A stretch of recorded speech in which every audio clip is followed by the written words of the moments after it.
Hello guys, I'm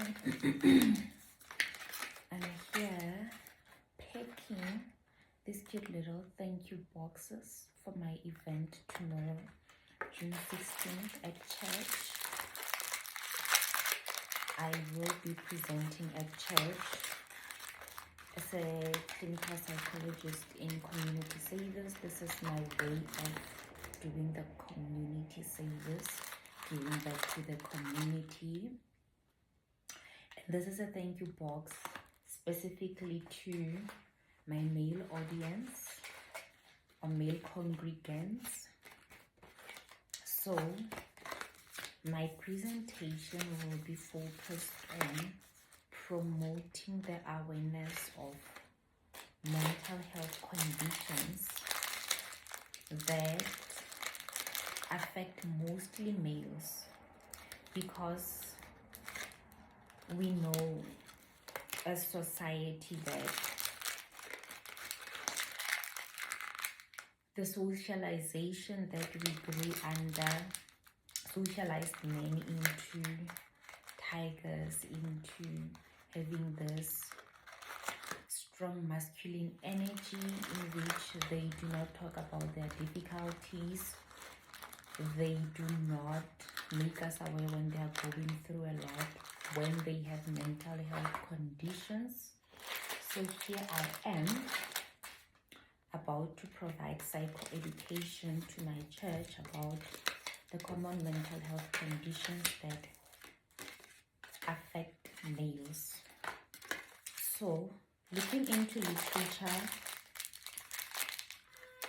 the ones that I went for, I started with ADHD, attention deficit hyperactivity disorder, because I wanted to start it from the ground up, to not exclude children in as much as ADHD does occur among adults, but to start it from the ground up so that we can understand what actually a person might end up in jail with.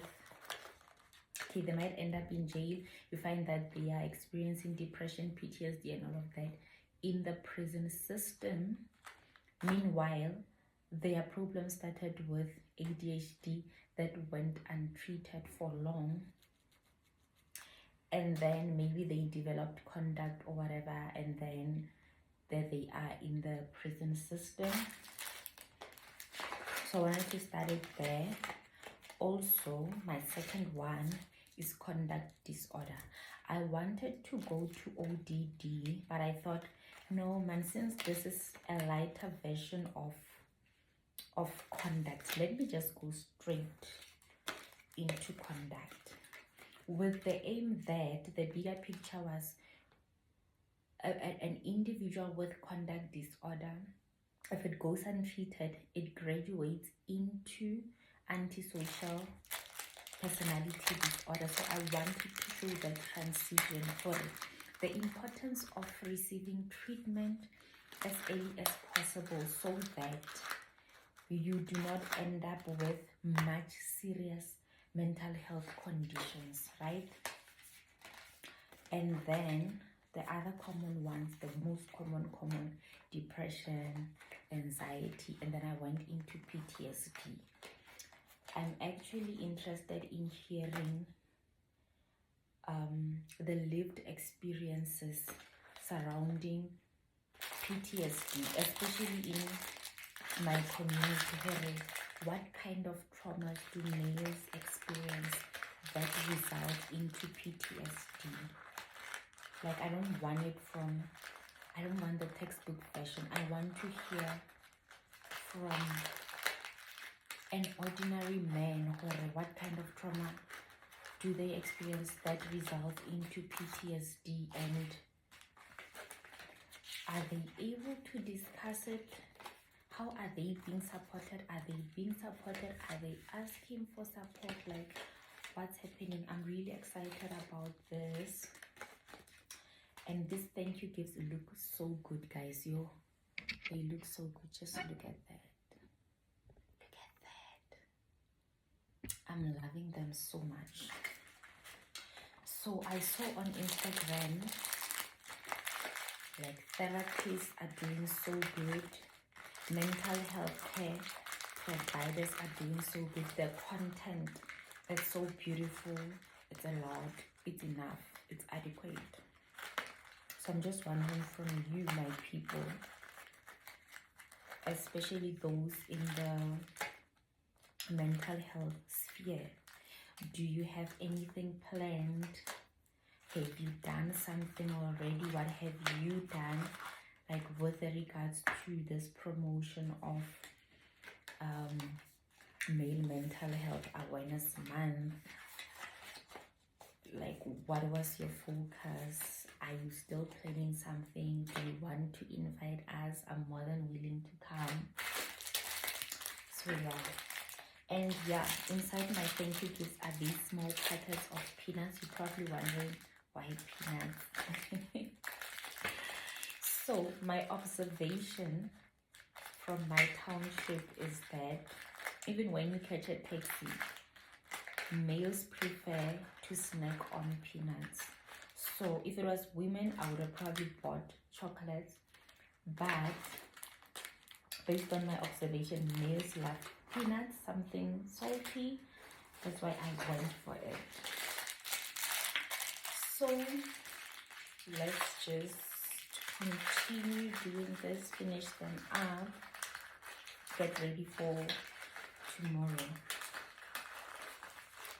So at the end of my presentation, I have a small discussion session that speaks or focuses on what is it that we as women can do to support our brothers, our fathers, our uncles, our grandfathers in the journey of their mental health challenges. What is it that we can do to support them?